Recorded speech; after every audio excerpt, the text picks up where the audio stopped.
O Felipe deu confiança para ele, manteve o Alan. No momento difícil, até que o pessoal queria trocar e o Felipe segurou a bronca. E ele botou o Alan para jogar ontem, ele jogou bem mais uma vez. Então, esse é um mérito dele. Se você passar para o jogo do Palmeiras, é o caso do Giai. Também. Em relação a uma comparação de um com o outro. Boa comparação. É que o Palmeiras já fez outras vezes, né? Com o Giai eu tenho uma outra versão. Vou esperar ainda um pouquinho com o Giai. Então, porque o Giai, a gente tem jogadores brasileiros que vão jogar no exterior, que saem com 18 anos. E o que a gente fala? Calma, gente, ele só tem 18, ele está chegando agora. O Giai tem quanto tem? 18. Ele saiu lá onde o Silas jogou, no São Lourenço. Ele era volante da seleção de base, mas o São Lourenço não tinha lateral direito, ele foi adaptado à lateral direita. Por isso que ele joga nesse misto de volante e lateral. Ele joga com tranquilidade nessa posição. O Giai ontem fez um jogo absolutamente impecável contra o Inter. Já tinha feito um bom jogo contra o Corinthians. Meio de revés trás. Sabe aquele olhar de revés trás? Como é que é? Olhar o quê? Olhar de revés trás. Como é que é isso? Aquele olhar de revés trás assim. O cara fica com um olhar de revés trás. O Zé tá com um olhar de revés trás. O Giai tem um revés trás aí pra você. O Giai tá com o jogo, Pascoal. Palmeiras, São Lourenço, no Allianz, jogo da despedida do Hendrick. E o Giai foi o lateral direito. Ele jogou uma barbaridade. Eu acredito que não foi só ali que o interesse do Palmeiras surgiu. Mas aquele jogo, um jogo difícil. E se ele tem 18 agora, ele tinha 17. Tinha 17. Ele acabou com o jogo, foi muito bem. O Alan fez realmente isso ontem. E voltar a falar da manifestação do treinador do Flamengo, do Felipe, depois do jogo, absolutamente correta, absolutamente dentro do que a gente pensa, do que eu penso, e ninguém tem aqui a presunção de achar que é culpado ou ser inocente e tal, porque isso não cabe a nós, né? Não cabe a ninguém, cabe ao tribunal que vai julgar, cabe ao tribunal que vai fazer o julgamento, com base naquilo que foi apurado pela Polícia Federal. Cada um tem o seu procedimento e a gente espera que que dê a ele o direito da dúvida e do contraditório, que isso é constitucional, né? Isso é democrático, e que ele tenha todo o amparo para poder ter todo esse trabalho de amparo. E a gente espera que o Flamengo dê essa assistência, que os companheiros dele deem o apoio. Parece que ontem todos apoiaram, até quando ele entrou. Então, torço muito para que as coisas caminhem bem, que as coisas caminhem com naturalidade, sem exercer nenhuma pressão de julgamento sobre qualquer fato e de qualquer natureza. Mas o Felipe foi absolutamente impecável, na minha maneira de ver, nas declarações depois do jogo. É isso, e disse que conversou, né, com o atleta, e que o atleta estava bem e tal, e está à disposição do Felipe. E é isso, é um ativo ali do Flamengo, é um jogador importante do Flamengo, enquanto não se provar nada, se ele tiver cabeça, né? Cabeça, porque a gente sabe que esses processos eles vão andando, as coisas podem piorar, podem melhorar, enfim. Em relação ao ano passado já piorou, mas enquanto ele tiver cabeça, estiver bem, acho que é isso. O cara vai jogando lá, eu acho que a melhor forma até de preservar o jogador, em alguns casos, é claro, dando tempo para o cara ir lá resolver a vida dele. Em outros casos, a forma de preservar é deixando o cara jogar. Talvez seja melhor para a cabeça dele assim. Agora, a gente está falando aqui do Flamengo e a gente está falando de Arrascaeta, a gente está falando de Pedro, a gente está falando de Plata, de Gerson e tal, que foi. Mas assim, e de recuperação de jogador. O Palmeiras está recuperando os caras, hein, Zé? É a terceira. Lá na frente. Então, deixa eu perguntar uma coisinha para você até, Silas. Vamos lá. Qual time é mais confiável na busca por títulos? Tá essa pergunta aqui. Eu acho que vocês vão a tendência para o Flamengo. Você já coloca o Flamengo numa outra prateleira. Eu pergunto, qual treinador...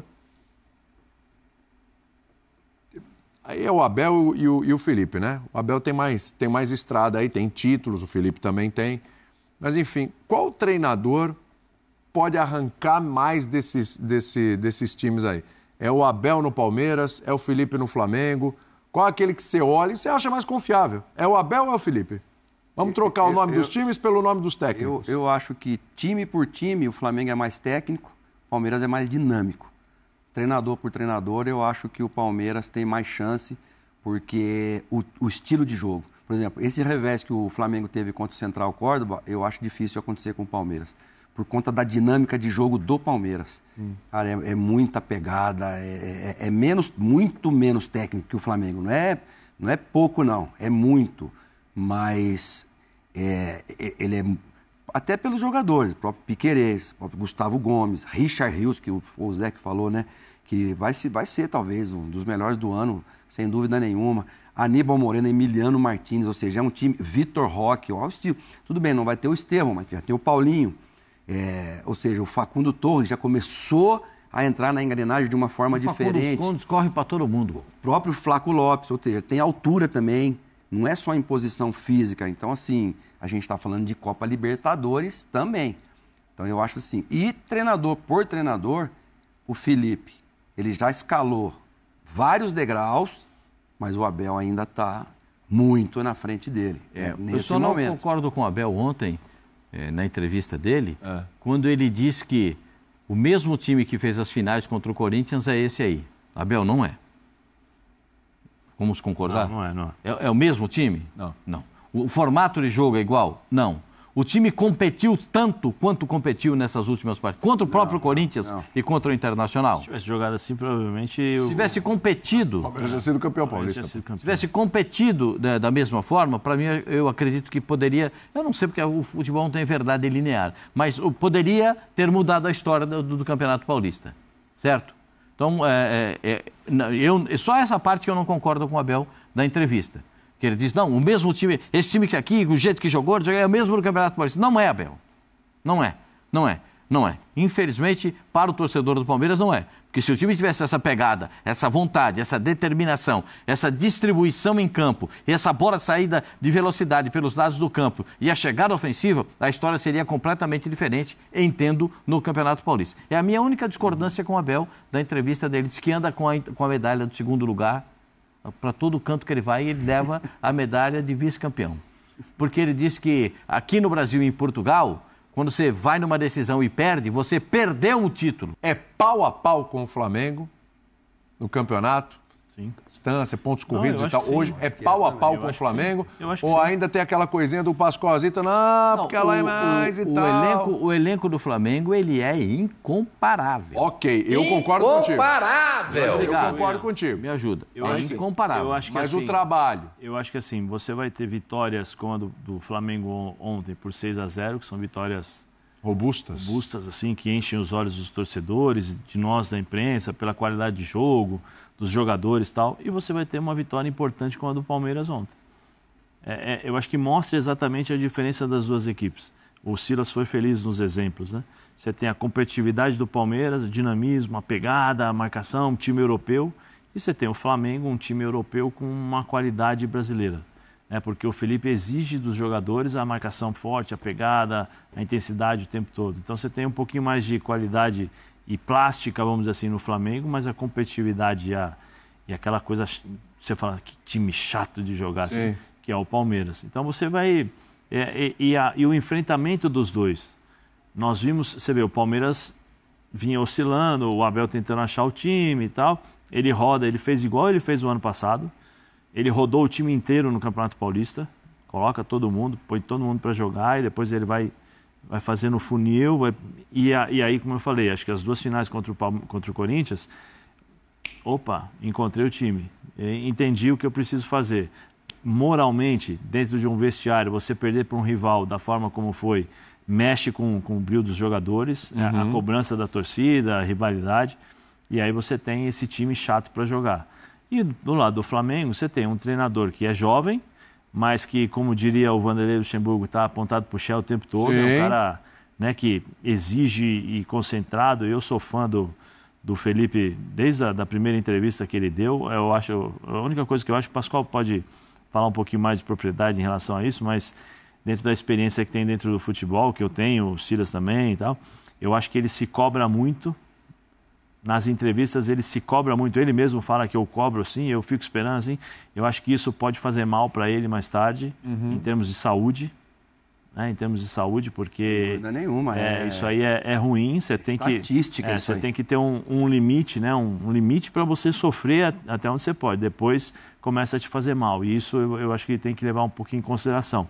Mas talvez seja isso que o coloque dessa forma, o tempo todo pilhado, estudando, pressionando os jogadores, sério, exigindo, né? E aí ele consegue tirar do Flamengo um poder de concentração, de intensidade que talvez outro treinador não conseguiria. Porque o Gerson olha para o banco... Ele vem batendo nessa tecla, Felipe. E ele tem uma coisa que é muito legal, né? Que como ele jogou com a maioria desses caras, com uma grande parte desses jogadores, ele conviveu, ele soube, através do episódio do Gabigol, diferenciar ex-jogador, jogador e treinador rapidamente. Rapidamente. Teve o primeiro episódio, quando ele fala para o Gabigol, você tem que ficar lá, senão é para você ficar aqui, para você fazer gol. E teve o episódio do Gabigol, final de título, né? Final do campeonato, o Gabigol batendo no peito e assumindo uma responsabilidade. E quando teve que falar assim, não, pode liberar, ele liberou o Gabigol. Sem dúvida. Mas ele ganha, William, a entrevista do Abel. Ele ganha a final da Libertadores contra o Palmeiras, porque o Flamengo deu muita folga para os jogadores e ele deu menos folga para os jogadores do Palmeiras. Quando acaba o jogo lá, ele fala, a gente sabia disso. Então, óbvio que não foi só isso que deu o título para o Palmeiras, mas ele falou, mas a gente batalhou muito nesse sentido, tanto que ele fechou com 5. Ele trouxe o Scarpa na lateral esquerda, trouxe o Piquerez para dentro, era o Luan ainda, né? Uhum.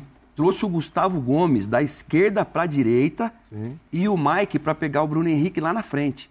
Então ele fechou o Bruno Henrique lá na frente, a bola nas costas é tua, Gustavo Gomes. E ele matou o Flamengo ali. Então ele ganha aquela final, tudo bem, teve um erro no meio do caminho, né? Do Andrés Pereira, né? Que o Davidson vai lá e faz o gol. Mas o plano de jogo dele foi em cima da dinâmica e de insistir na parte física. Tanto que o Mike, que entra no lugar do Marcos Rocha, faz a jogada e dá a bola para o Rafael Veiga fazer, acho que o 1-0, né? Fez exatamente. Abre o placar e depois o 2-1 na prorrogação.